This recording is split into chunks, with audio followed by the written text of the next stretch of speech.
And it's not just that we have these multiple selves, but these multiple selves are not neutral, that they are cathected. And so we have selves that are privileged and selves that are subjugated. And so it's incumbent upon us to understand which selves are privileged and which selves are subjugated, because we have them both. And so it is problematic in terms of partnerships and coalitions if someone is reaching out to me in my privileged position as a male, and I respond from a subjugated position.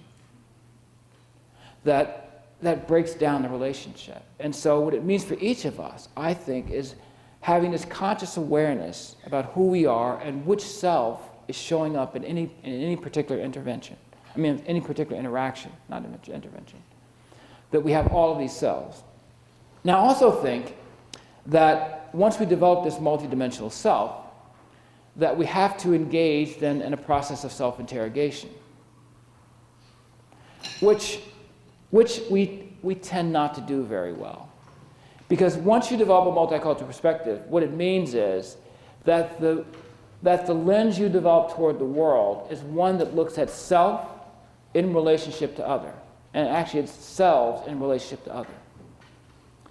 But the way so many of us are socialized and trained is that we focus on other to the exclusion of self. So much so that if you think about like the last time that any of you had a conflict with your significant other, your partner, your spouse, for some of you, your boo. If you've had a conflict with that person, and let's say it got to a real serious point, where you had to explain a breakup or explain the anatomy of the conflict, my guess would be that 90% of us here, what I really believe is probably more like 100%, would explain the acrimony in terms of the other person's shortcoming. It's what they didn't do. And then if we had all of your partners next door and go over and ask, hey, what happened to that relationship? They'd blame you. And so we seem to be unable to look at self in relationship to other. Like I have yet as a therapist to get anyone to come to me and say, you know what, my relationship is on it, we're divorcing because, you know what, I'm just a piece of work. I'm just like one hot mess. You know, I've been through more women than I've been through shoes because, you know, I'm finally making it to you, therapy that I've needed a long time. You don't get that. What I get is, she was a piece of work. You know, she had daddy issues. It's always about the other person. And I had the most wonderful experience I had just this morning in the hotel. It was like a gift to me for this talk. I get on the elevator, and as the elevator's coming, so the elevator stops on the floor, and the guy who's waiting for the elevator, he's on his cell phone. And apparently he's so engrossed in his cell phone, they didn't recognize the elevator door had opened. So just as the elevator door was closing, he stuck his arm in the door.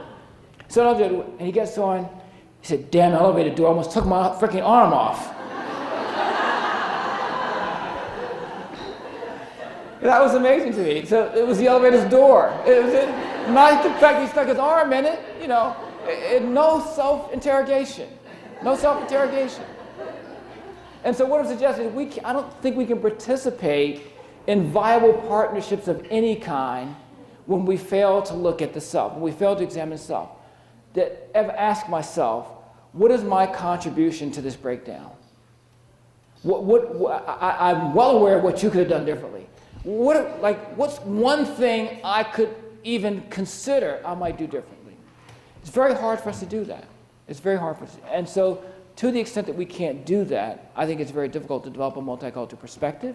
I think it's very difficult to participate in collaboratives, because what happens is that when we're in our dominant positions, that we always assume that whatever's gone wrong has gone wrong because the group on the other side has failed to do something.